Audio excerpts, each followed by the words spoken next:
we shouldn't have any problems with that.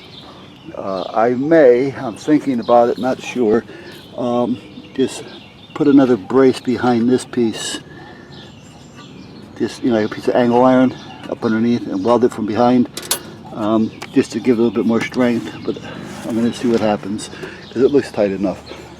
The front seems to be a little bit of an issue. My initial plan does not seem to want to work. Close up this tripod. What I was going to do is, as you can see here, I'm hoping you can see because I can't see, was I put this on here. This rod goes to the deck. Now, it's fine. However, when I put weight on it, the deck moves. That I don't care for. And no matter how much I tighten it. Now, I did notice in the back here, I don't know if you guys have seen that or not, because I can't by no way. Well, if I turn the screen, it might help. There's threads here. So if I put a large washer back here and a threaded nut back here, then I can sandwich the two, and that'll stop that from moving, because that's the only thing stopping that from moving.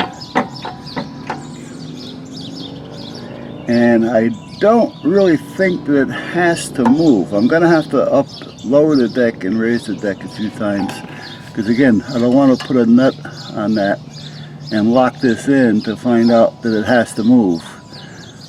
But I don't see any reason why it would have to move, to be honest with you. But again, when that goes up and down, it's a possibility. Now the other thing is, leave it like it is, tighten this up, don't count on this, and just put a weld on each side. I don't like permanent things like that for now. I mean, you know, you really, because if I weld it, then I may have a problem when I want to put the guard back on. I don't think I could put the guard on right now. See, so I would have to take this off in order to put the guard back on. And if that's the case, it would be a real pain in the ass to have to work on it. The other option is drilling some holes on either side and just bolting it through. This here way, I can just take the two outer bolts off, take this nut off, and take it off. And the outer guard will still have the option of going on and off. I guess the first thing I should do is to see if the guard is going to work. See, I've got a bracket up here too. I guess, I don't know. I don't want to come straight off the top though, because I don't know how much weight that'll actually hold. Because I can kind of push, what I'm doing is, so you can see, up here is flat, but that doesn't look heavy enough. Now I suppose I can put another plate across that, because that's bolted into the frame. But right now, see what happens? And I really don't want that to be wobbling up and down with a trailer hitch on it. So that is another option, but again, I would have to put a heavier piece of iron across this as a brace. But see, then it's going to interfere with, there's a nut here that's holding this all on. So that's going to be a bit of a problem.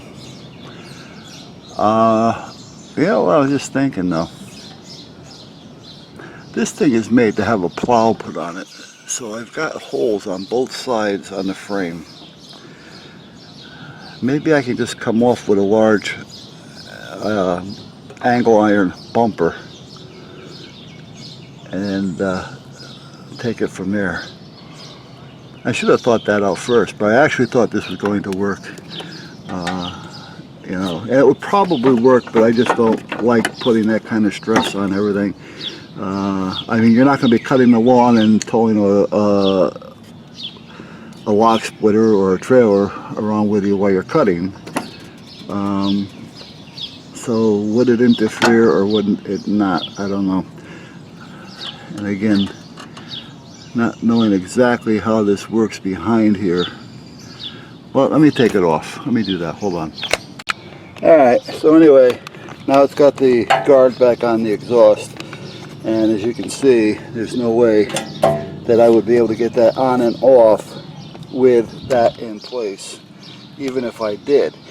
And I did notice after crawling under there and looking in the back of that rod that the rear hole on the frame is oblong so that it can ride up and down, so I cannot lock that in place.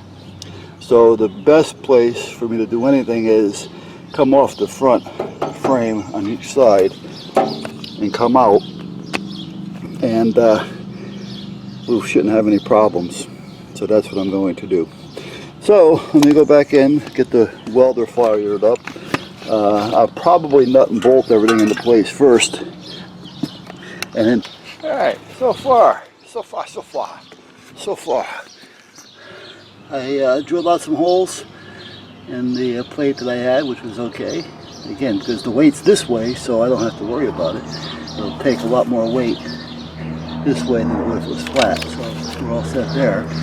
The piece going across the top will be a piece of angle, so that'll take the weight there.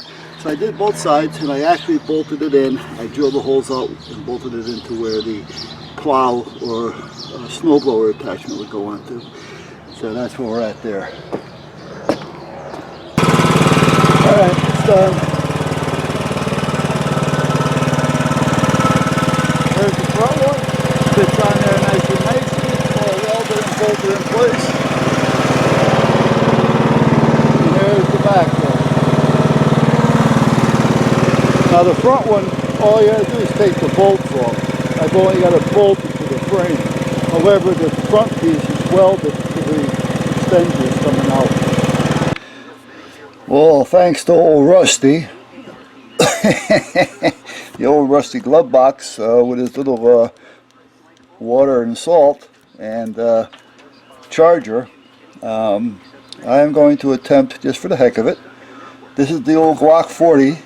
It's like the first generation. I bought this, who knows, back in 06 maybe, 07, whatever. I don't even remember. But this is also the one I have a lot of problems with. This is the one that's gone back to the factory 3 times. This is the one that the factory representative shot himself, and it happened to him over and over and over again. And he has it on video. He said he'd get back to me and take care of it. That was 3 years ago. So far nothing, or actually 4 years ago, or better. So far nothing, so they kind of gave up on it. What I'm actually thinking is that the handle is warped a little bit, because when you put a magazine in here with some ammo, it has a little bit of a cant to it. So it's not perfectly aligned. So I really don't know. I've tried different magazines, new magazines, old magazines, and it still does the same thing. So anyway, like I say, it's a gun. It's a gun that I don't care all that much for. So I don't care if I make a mess out of it, because I don't carry it.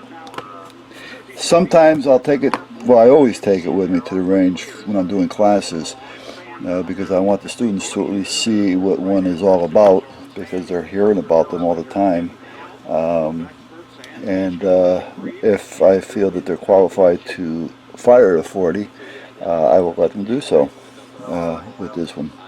And which is nice, because when it screws up, I can show them what they have to do in order to correct the problem.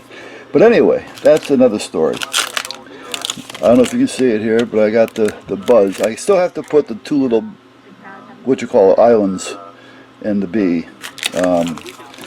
And then that's ready for Rusty Gloves Box, Magic Potion of salt water and electricity. So let's see what happens. I will be right back. I gotta mix it all up. Alright, I'm going to try to do it over here, only because I don't want to fool around with electricity, even though it's only 12 volt stuff, salty water and things around the radios and computers and all that over there. So I'm going to try to do it here. I just haven't got room for a camera over here because of everything that's over here, but let's see. I'm sure you're not going to see this very well. No, I can try to hold it up there. So let's see what happens. So hold on a minute. Let me get some of the stuff that I need.